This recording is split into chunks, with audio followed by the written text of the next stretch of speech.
Welcome to Architects of Imagination, a game dev podcast where we talk to the brilliant minds behind your favorite video games. And it is my very great pleasure today to introduce my close friend, Mr. Jake Simpson. Brilliant minds, huh? Well, what are you talking to me for? You Well- must be scraping the bottom of that barrel, mate. Brilliant and/or one of the most entertaining people I know. Was Chris Butcher busy today, was he? Jake Simpson here is known for some pretty legendary projects. He is currently the founder, owner, and operator of TNB Studios. In his come up, he has worked on some pretty legendary games, including NBA Jam, Mortal Kombat 2 and 3. Correct me if I get any of these wrong. Star Trek Elite Forces, Jedi Knight 2, The Sims, Heretic 2. Soldier of Fortune 1 and 2. Yeah, the Age of Empires Definitive Edition. The Sims. Sims. 2. Yeah, it goes on a bit. Yeah, a couple, and a whole bunch more too. So amazing! You've had quite a career, Mr. Jake. So tell us. Let's start with what you're up to right now. What's TNB Studios doing that you can talk about? Well, we should talk a bit about what TNB actually stands for, because I'm not going to tell you. The whole idea is that in every interview I ever do, I'm going to disagree with myself about what TNB actually stands for. So today, it stands for Totally Naughty Boys. Does that refer to us specifically? Well, you and I? of course, yes. So, TNB Studios. Interestingly, we literally just celebrated our 10th anniversary about 2 days ago on June 13th. Yeah, I'm terrible at remembering dates and things like that. I'm absolutely awful at it. And so I happened to be looking through my incorporation documents for other reasons, and I saw the date, and I was like, oh, it's 10 years, which, the average company doesn't last 2 years in America. I feel pretty proud of. I mean, there's 18 of us now here, spread out across the world. I have people in Switzerland and England and Brazil and North America and all the rest of it. But the fact that there's 18 of us, I only started hiring people about 5 years ago, and the only reason I did that was because the wife basically said to me, well, are we going to move or are we staying in Arizona? And I was like, well, I went to some job interviews, got a few job offers. We all looked at each other and went, well, are we going to do this or not? And she went, no, I think we should stay here, and you better make it work. So this is me trying to make it work. All right. So what are we doing now? I didn't answer your question. The question is, we are spread across several different projects. I have people working for Skydance Interactive on their VR products.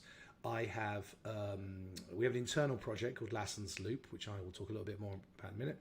And we're doing an external product for a client in Seattle that owns a real-time strategy game IP, which I can't really talk about right now. But we're doing the majority of my team is focused on that, and we've got about a year or so left to work on that. So it's not announced, so we can't really talk about it very much. Awesome. That's what we're doing now. Great. And you guys just wound down some work on Age of Empires Definitive Edition, yeah? Oh, well, we did that a while ago. We got done pretty much as the product was shipping. We were working in conjunction with a group called Forgotten Empires. Forgotten Empires did most of the content work for Age of Empires Definitive Edition and Age of Empires 2 Definitive Edition. In fact, they went on and did a lot of the content work for Age of Empires 3 Definitive Edition, and also I think they contributed to Age of Empires 4, although Relic did most of the work on that. But yeah, we did some of the engineering work on that. Yes, we did a lot of that actually. And after that, we did a product for Q Games in Japan that got really close to release, and then Apple decided it wasn't going to get released, and I don't know what the status of that is. It's owned by Dylan over at Q, and it might well see the future. I don't know. It's up to him. Yeah, and Dylan's known as the fellow who created Star Fox, right? Amongst other things, yeah. I mean, Dylan's had a very varied career. It's amazing, and he was interviewed on that that documentary thing as well, wasn't he? I can't remember what it was called, but there was a document. Look at him sipping his drinks, just like I am. Wow. Except he's got a nice, elegant glass. I got a plastic. Delicious tequila in it. Mine's delicious too, yeah. Anyway, right. So yeah, we've been kicking around in the industry for quite some time. My first game was on a Commodore 64, which gives you an idea of how old I am. So, but yeah. Yeah, I just recently bought a Commodore 64. I had one in high school, and I just fired up a round of Archon after my D&D session last week. I played Archon with a youngster, and barely squeaked out a victory. Still an awesome game. Well, I worked on Archon for the Spectrum and the Amstrad CPC in the UK. Well, I say I worked on. I actually sat next to the guy who worked on most of it, did most of it. But yeah, and we had no source code. There was no source code for that at the time. We we got given some source code, I think, for an Amstrad version of it. But in the end, we literally just sat and played the game and worked out all the rules and then implemented them ourselves. I remember we'd Wow. sit and watch. Gordon Fong was the guy who wrote most of the code, and we'd sit there and play, and he'd be like, "It's going to do this next," and then it would do something else, and then he'd go, "Oh no, that's right, it's going to do that because blah blah blah," and we would sit there predicting what it was going to do. It's a fantastic bit of work. It was a husband and wife team, I think, in California who made the original one. Okay. And I remember reading an article about them, and they were saying that they were martial arts guys as well. They had a martial arts school, and they were in really low budget martial art movies as well as making video games. Interesting. That's wild.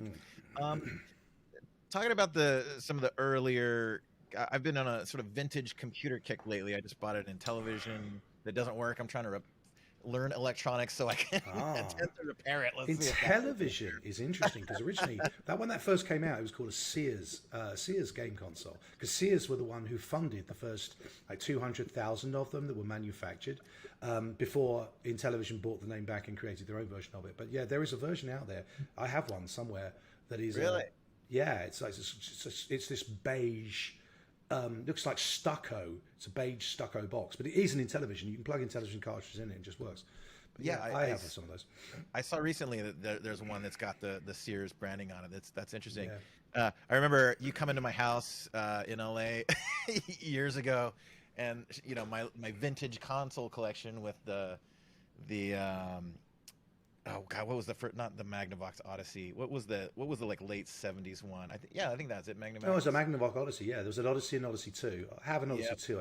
I don't have an Odyssey 1 though. I yeah, had those are hard to those, and pretty much all of the Nintendo's, Sony's, Xboxes, Jaguar, a few other relatively easy to weird come, ones. And you come right in and you go, well, you don't have a Vectrex. You don't? Well, I went and got do. one because you called me out. Did you for not really? having one. Did you really? I did. Have you seen? There's a cartridge you can buy now. Like the Vectrex is one of the only really old consoles where people are still making games for it. You know Really? that? There is still people making games for it, and there's a cartridge you can buy. I've got one that has a bunch of dip switches on it, and it has every game ever released for the Vectrex on one cartridge. And you just move the dip switches, and it plays a different game. Yeah, mine's still operational. Yeah, good for you, dude. Well done. Yeah. Well, you called me out. I had to. You couldn't not. Yeah, I know you. Yeah. Let's talk a little bit about DJ's house in California, shall we? You've been there a few times. And, Yeah. It had a stage in it. It has a stage in this house with a bar next to it, literally this huge bar next to it, and a stage. And, there's enough seating to actually seat 100 people in this thing.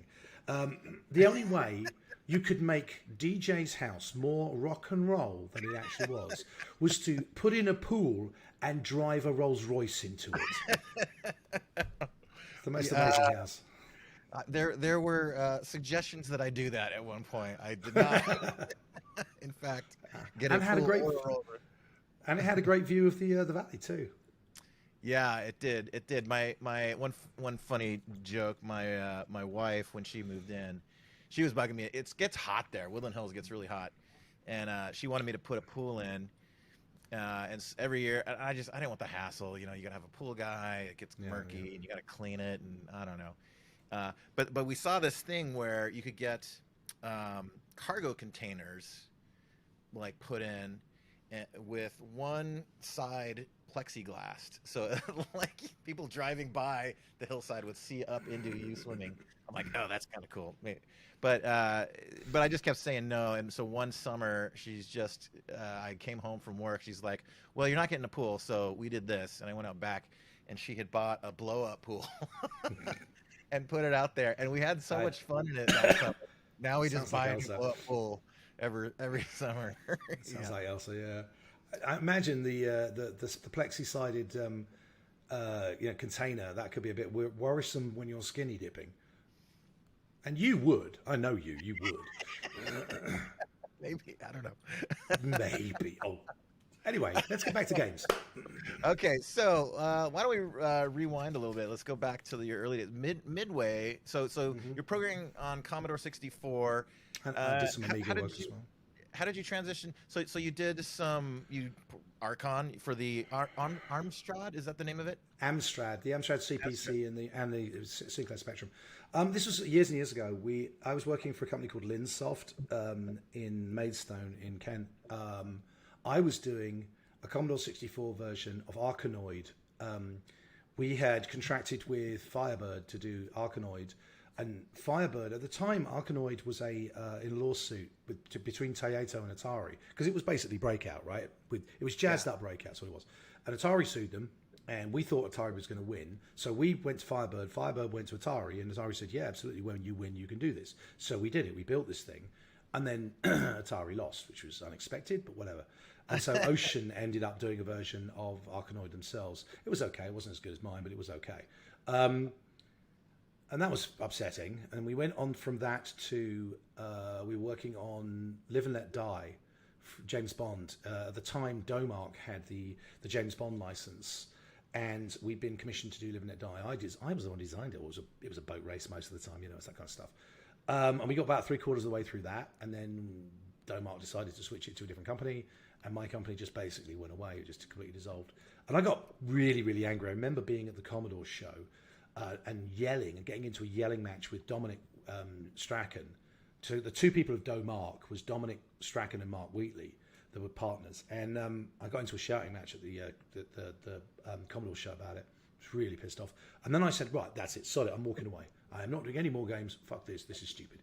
So I went and finished my degree in computer science, and I was a COBOL mainframe programmer. Can you imagine that? A COBOL.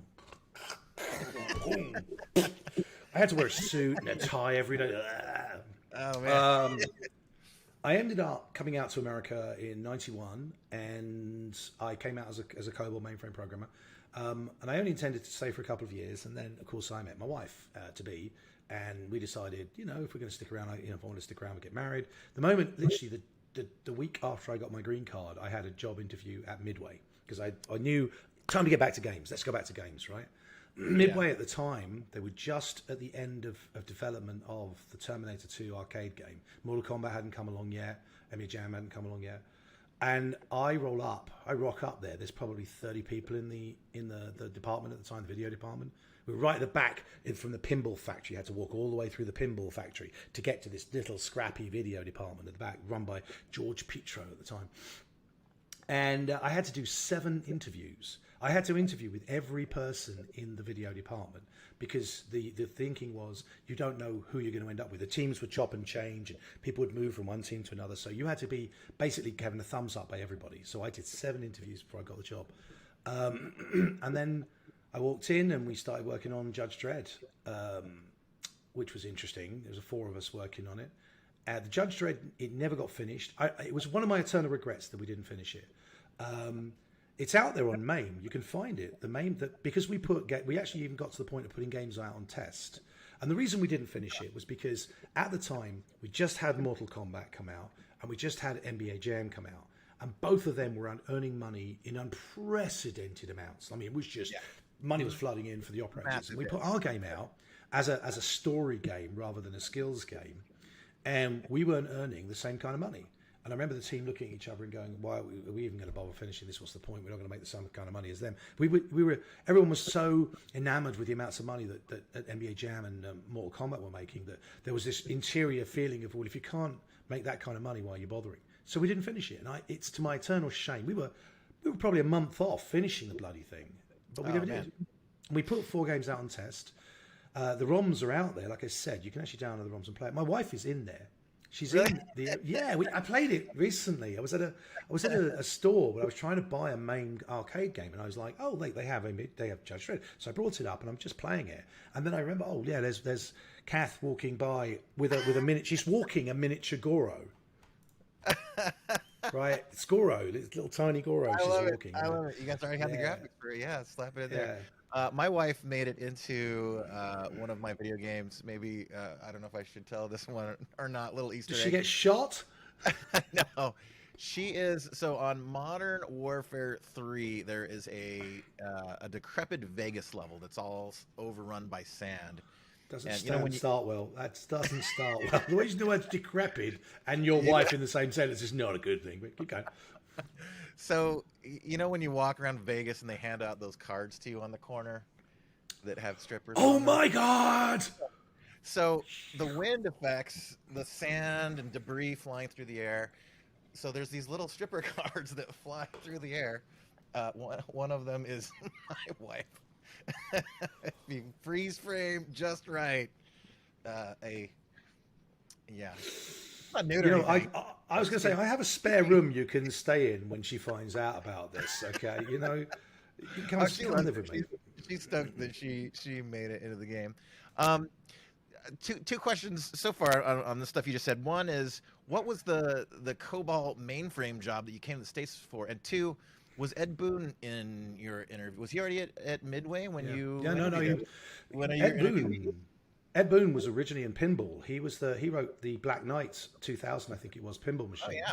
Yeah, he started up in pinball and then came down. The first game I think he worked on was a football game. I can't remember what it was called. It was a football game he worked with Eugene on. And then he went to do Mortal Kombat with John Tobias and John Vogel. That was his second arcade game, really. He was there. He was part of the interview. To be honest with you, I've always got on with Ed. We actually have the same birthday, born on the same day, which is interesting. Okay. It sucked though, because at Midway, Midway would take you out for lunch. Other people in Midway, the teams would take you out for lunch on your birthday. They go wherever you want and they buy your lunch, right? Great. Well, we always went where bloody Ed Boon wanted to go because it was his birthday too, you know. Right. But I used to give Boone so much shit. We had this joke where everyone at the time was using Quicken, right? Okay. And I used to joke that he had his own version of Quicken for millionaires that automatically put 2 zeros on the end of anything you put into it, you know.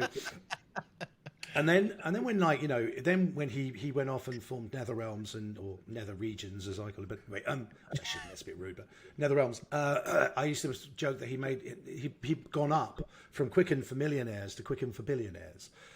Now it adds 4 zeros instead. But yeah. Well, he's the nicest, most unassuming guy, and he absolutely knows his shit, and he's such a nice fella to talk to. And you know, you go in and he's never angry at you. He's always got time to talk to you. He's always such a nice. I mean, yeah, I liked him a lot. I must admit, he's one of the good guys, you know. Wonderful. That's good to hear. I put a lot of stock in that these days. The people you work with, we've always, you know, we've all worked with some, you know, pain in the asshole in the past, and it's just like, I don't want to do that again. I'm trying to be more selective about who we work with these days. I've got to imagine that Boone's out of his mind at this point, though, in terms of, you know, pretty much the only product he gets to work on these days is either Injustice or bloody Mortal Kombat. He's got to be so sick of Mortal Kombat by this point. But, you know, there are worse legacies to have, I should guess. Yeah, they just announced the new one, and I got a little emotional, like, watching the trailer. It was, I thought it was pretty sweet. There was the COBOL game, the COBOL thing. That was just a contract. That was just a contracting job. The thing is, I was working in London for British Telecom International, and it became clear. I wrote basically an international billing system for them. So anytime you made a phone call in England, using an international phone call in England using a credit card, you were going through my code. But it got to the point where I began to realize that I was working for someone who was a really good leader, and he was the same level as I was. And he kept going for interviews to get bumped up, and he just couldn't do it. And I began to realize that British Telecom International was very much dead man's shoes. You had to wait for someone to die before you moved up. And so, short of, you know, hiring a hitman, there wasn't anywhere for me to go.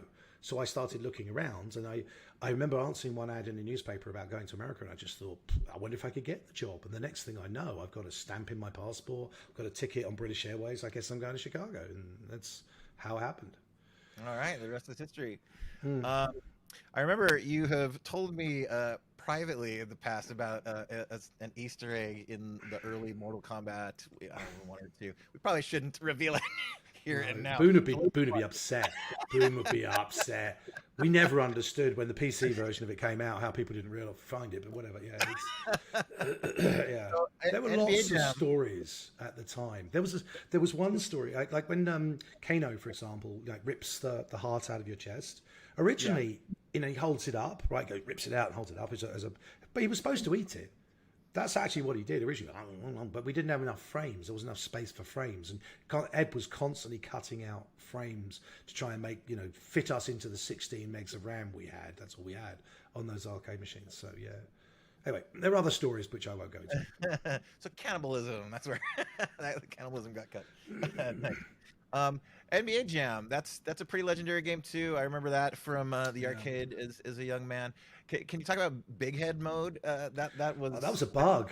Kind of where that started, right? Well, what originally happened was the original game. You know, when we were just prototyping it was being prototyped. There's Mark Trammell was doing most of this. We had the NBA character running around, and when with the NBA, you actually have to get two different licenses. You get the NBA, which enables you to use the teams, and then you get the Players Association that allows you to use the players, right? And we didn't think we were going to get the Players Association. We didn't think we were going to get that, and we did because the NBA wanted it, so we got it. And at that point, everyone was looking around, going, "Well, shit, what are we going to do? You know, how do we put all the heads in? How do we get the players in? Because we couldn't record all the players individually." Doing all of the motions. So in the end, what they did was we sat down and tried to work out, could we cut the heads off the bodies of the guys that we actually had, you know, recorded? Could we cut their heads off and then and we went, I can't remember where we got most of the content of the heads. Like the heads came from, I don't really remember where they came from, but we sat down. I remember the job, the art job of cutting out these heads for all the different angles and the rest of it. And then put them on the bodies. And we did, and then sometimes the scale was wrong. When they were imported, the scale was wrong, and that's where the big heads came from. And it was fun. It was funny, so all right, just left it in. Yeah. There was some great stories because that game sucked for so long. It was so unfun. It just wasn't a fun game. Originally, it was supposed to be much more of a simulation, less of a game and much more of a simulation. And we had, I'm the referee in there, and we had video of me that was supposed to pop up. Yeah, there was supposed to be video that popped up in the little corner of me going traveling or, you know, all that kind of stuff, right? That was what we were originally going to do. And then that all got cut. We ran out of space because now all the heads are going in, so we didn't have any space for video, so that all got cut. And it all became a much more open game, which is fine because it's a game and it makes a lot of money and it's a lot of fun. But it sucked. It wasn't fun for the longest time. And then I remember it's around Christmas time. This was Mark Trammell had a party at his house. It was on a Friday. He had a big party, and he had a home development kit. He had a kit at home, you know, development system. And then we came in on Monday, and Mark was still there. He'd been at the office all weekend. He hadn't gone home at all. Probably reeked as well. I don't remember, and the game was suddenly fun. He had spent all weekend just tweaking, just playing and tweaking and playing and tweaking. You know, not adding anything new, just tweaking out everything that was there. And suddenly, it was fun. It was the weirdest thing of like, oh, it's not fun, to it's fun without actually changing the game and the feature set, just tweaking the values. Parameters, yeah. And I think like one of the things that was great in that game, I don't know if it pioneered it or not, but some of the catch-up mechanics, right? Like the rubber banding. If someone's ahead, then Yeah, well, I mean, video games have done that for the longest time. Mortal Kombat does it. If you're playing a Mortal Kombat game, you're playing a single-player game against the computer. Every time you go up a level, the difficulty goes up by 1. And what happens is when you lose, if you buy in again, the game goes down 1 difficulty, so that you've gone down 1, and you beat him. But when you go to the next player, if you beat that guy, you go back to the next player. It goes back to what it would have originally been. So if you were at difficulty level 4, it'll go down to difficulty level 3. You'll win. You go to the next guy. He's now difficulty level 5. And what that does is it encourages buy-in. It's all about taking money, mate. That's what it's all about. Yeah. For NBA Jam though, it was about can you make the basket or not? If you are, I think it was like, if you are more than like 8 points or 7 points or something like that between you, there's a difference between two sets of players in the last 30 seconds, you can pretty much guarantee the players that are 8 points down will make every basket they try, whereas the other team will not make any. because the whole idea is to make it as close as possible, make it exciting, make them play all the way through to the end. That was the idea. Yeah, I one anecdote from my time. I remember when I was on Halo. I was a big Halo fanboy. I worked on Halo 3 at Bungie, and then going to Infinity Ward. And I talked a bit with them about the differences in matchmaking between those two games, and there were fairly different philosophies. I kind of preferred Halos at the time, where they used true skill, right? So there's essentially a 0 to 50 rating, and then the matchmaking is favoring trying to find people that are that are a skill match to you, right? Because in my mind, like, the best game, the time you jump out of your seat and you scream and you have excitement is not when you just crush them, and it's not when you get crushed. It's when you win, but we're slightly behind just before that. Right, a comeback from behind. So I found that, like, that happened quite a lot in Halo, where it was a well fought match. Right, your similar skills. In Call of Duty matchmaking back in the Modern Warfare 1-2 era, it didn't do that at all. It was just like best ping, who will have the fastest connection, and would get a group of people, and whoever's like the fastest together in aggregate, you are the whatever 5-on-5 team. And then it would just kind of like, okay, now how do we sort these 10 people to make you? And you'd have people with wildly different skills, and they kind of referred to it as, wolves versus sheep. Some games you would just roll over, some games you would get rolled over. And I kind of favored the Halo style of matchmaking, where like there was more tension to me, and it was more often like wins from behind, which is like the most elation you're going to have in a match like that. Well, I mean, to a certain degree, it depends on what you want to get out of it as well. If you really want to get better, you need to play with somebody who's significantly better than you, who wipes the floor with you, so you can see why. Assuming you can get over your own ego, because let's face it, a lot of people can't. But there's a ranking system called ELO, which is what Age of Empires uses, and it's based off of a golf ranking system. And it determines, basically, everyone starts out in the middle at like 5,000 or 2,500 points, I think is what it is. And when you play somebody else, the basic difference in scores you have... I'm going to have to pause, dude. Sorry about this. I just need to pause for 1 second. Hold on. Yeah. I'm sorry, I've got a call that I need to take, so... Take it. I'm going to mark this so we can edit it out. Right. Hey, Steve. I'm right in the middle of a podcast that I'm recording right now. Can I call you back in about 10 minutes or for half an hour? Great. Thanks, mate. Bye. I'm sorry, that's my accountant, and I've got some stuff that I have to go over with him. I apologize. Right, so getting back to ELO. So ELO, basically, if there's a difference between two players, you get points added to you if you win, and the person who loses gets points removed from them. And it's a balancing system that they use. It doesn't really work as well when you're playing in teams, but it works really well as a one-on-one kind of thing. And that's a ranking system that I think a lot of games use behind the scenes. In fact, some of the back-end systems actually give you ELO as an ELO value. When you play a game with somebody else, it'll automatically give you an ELO value at the end of it. So, yeah, I'm all about... I mean, it depends.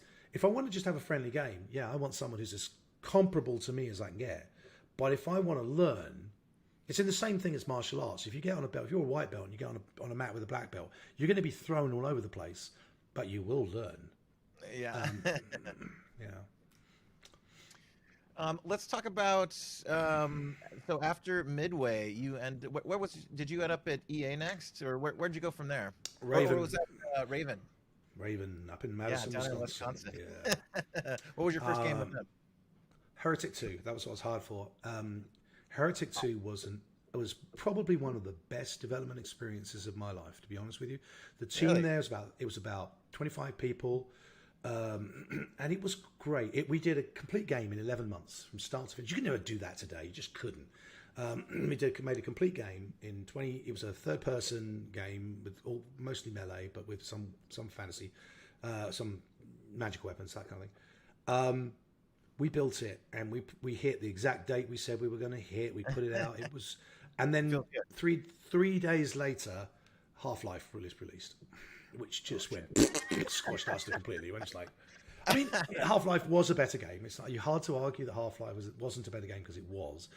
but it was also a year late, you Valve bastards, and it just rolled over the top of us. Like no tomorrow. It's a shame, but it was a lot of fun. I had a lot of good times on that. The team was great. Everyone knew what they were doing. We pushed, and yeah, it was great. And then after that, I think it was Soldier of Fortune, and then we did. I bumped about from different things. I wrote a whole bunch of multiplayer stuff on Soldier of Fortune. I did Ghoul 2 for Soldier of Fortune 2, which is the animation system, and I did some lip syncing stuff and animation stuff for Star Trek Elite Force. I did Jedi Knight 2 and Soldier of Fortune 2, and I left right towards the end of when I think Star Trek Elite Force, which was just about to be released. I think was when I left. What year roughly was that? It would have been I got to Raven in 90. I think it was either 96 or 97. I think it was, and then I left in 2001. And the reason I know it was 2001 was because I was interviewing at EA when September 11th happened. I was supposed to be on a plane to San Francisco, like days after it happened. And I remember EA saying, "Hey, if you don't want to come, that's fine." I was like, "Hey, screw that." I'm not. Right now is going to be the safest time to fly in the ever. I'm not about to let some people in the Middle East, a small group of people in the Middle East, stop me from getting a job. So, yeah, that was that time. I remember that. Man. Yeah, I was going to ask if I interviewed at Raven, and in my head it was like Soldier of Fortune 2, but no, that was years later. So you were well gone by the time. Yeah, it would have been Quake 4 Singularity time, I think.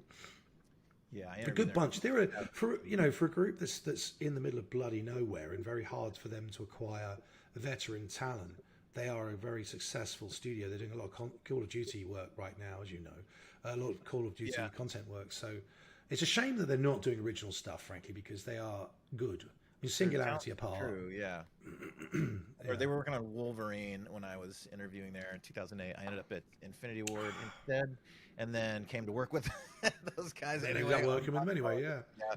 Down the road.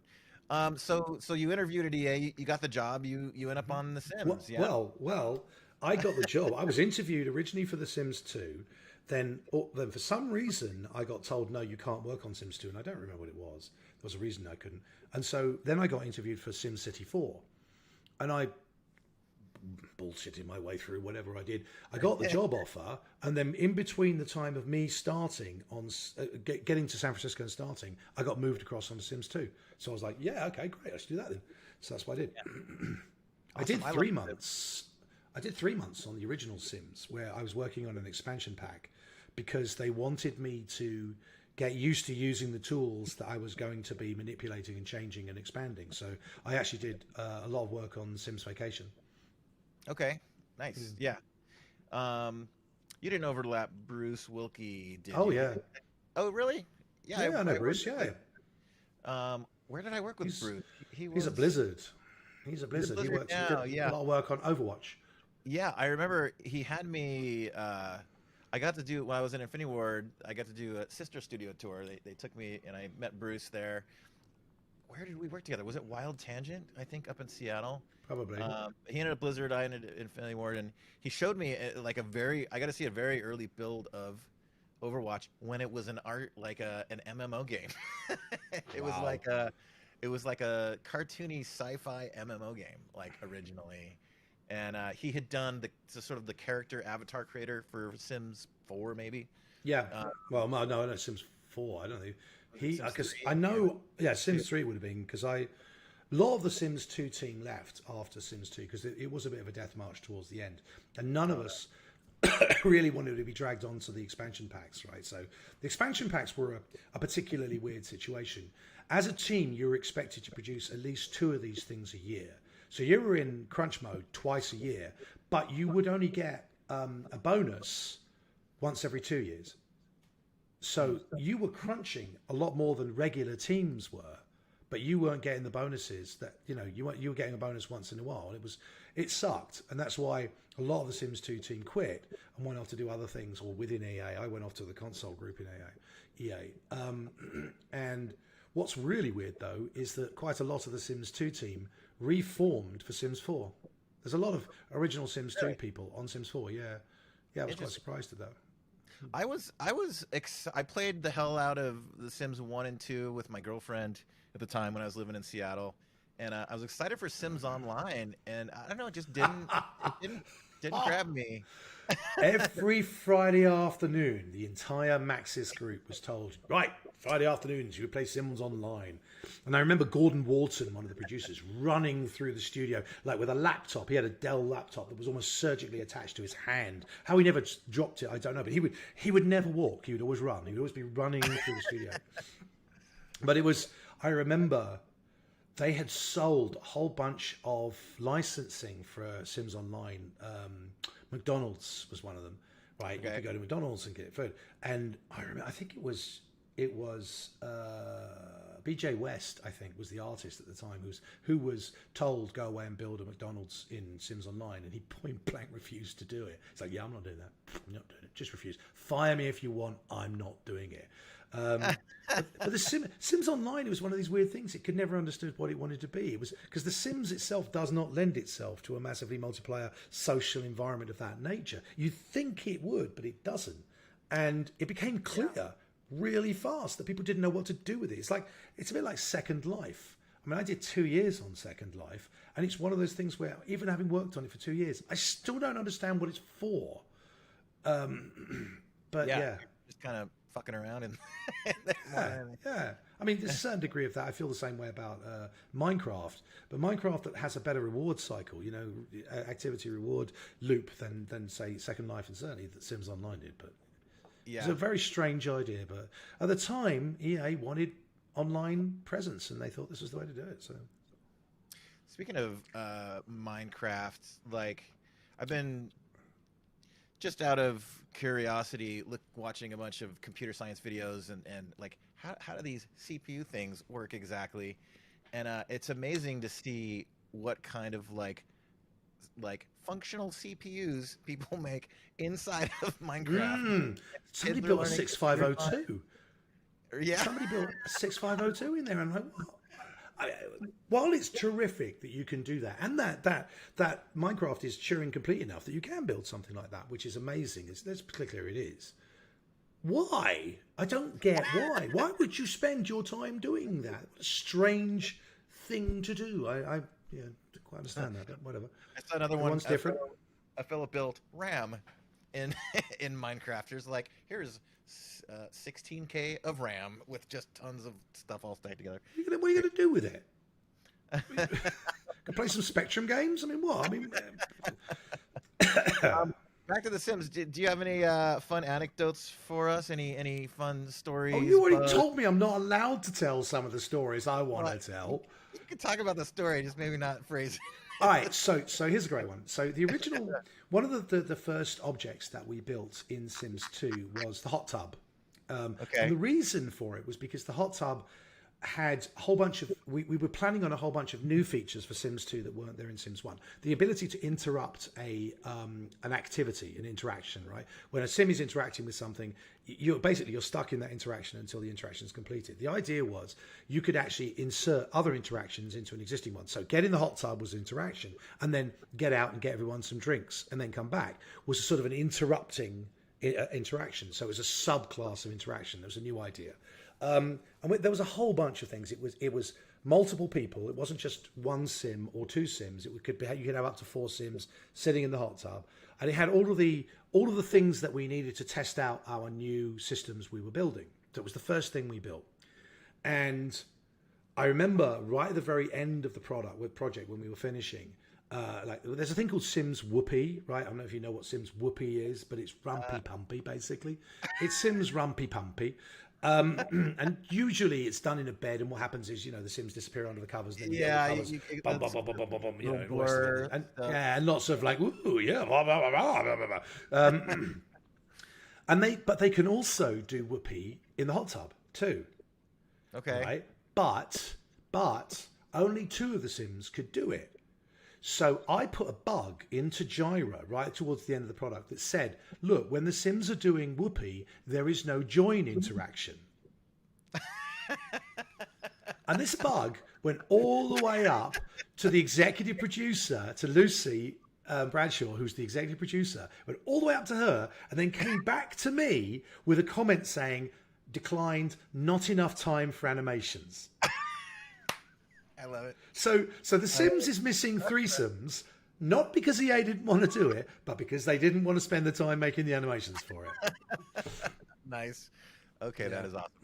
I remember one just stupid joke bug that I filed at Bungie one time. They were crunching at the end of Halo 3, and some of the guys would do crunch stashers. They wouldn't shave until the game was done.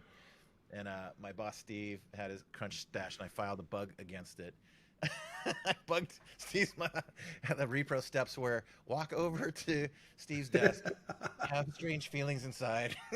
I forget the rest of it.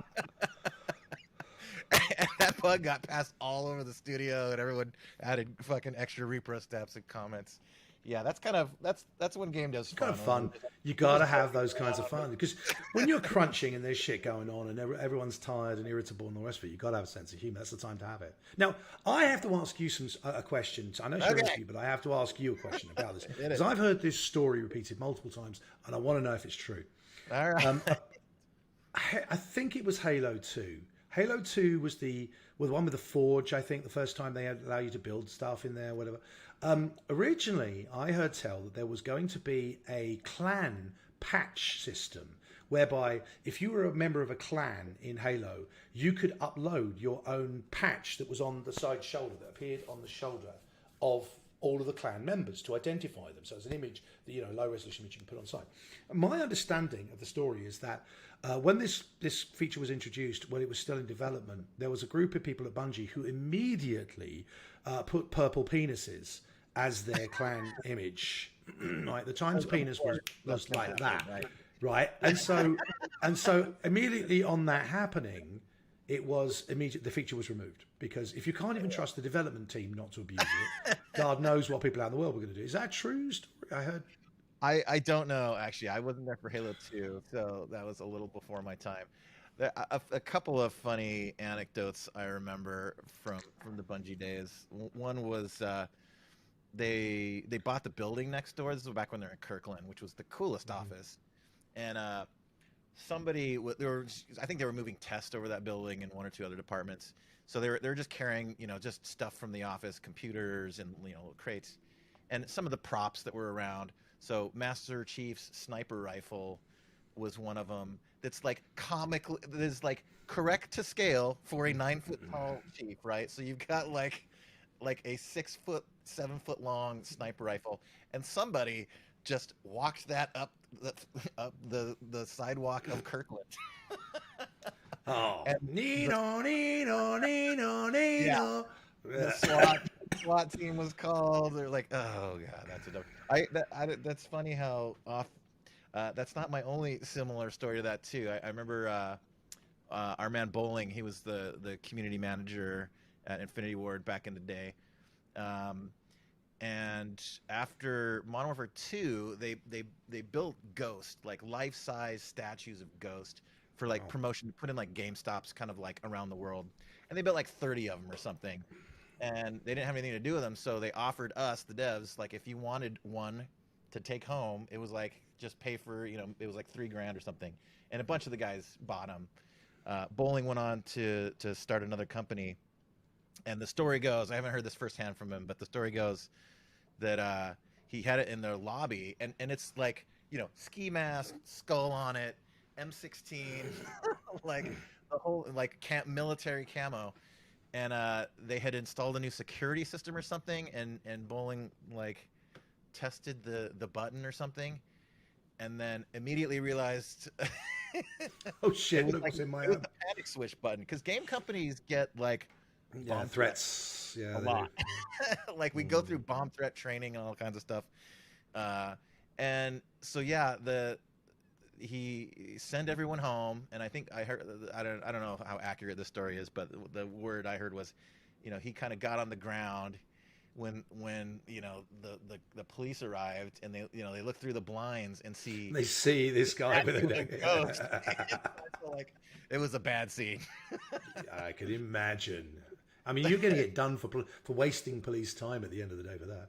See, now I have a solution for that, because in my lobby, I have the ultimate head of security, which is one of these. The Dalek. Yeah, I have a full size one in my lobby, so no one's really gonna worry about that. You know, They don't want to get zapped to death. Yeah. Then just no one's gonna worry about that. So, what do you want to talk about? What's that? Is there more you want to talk about? No, I was gonna wrap it up. Okay. Is there more you want to talk about?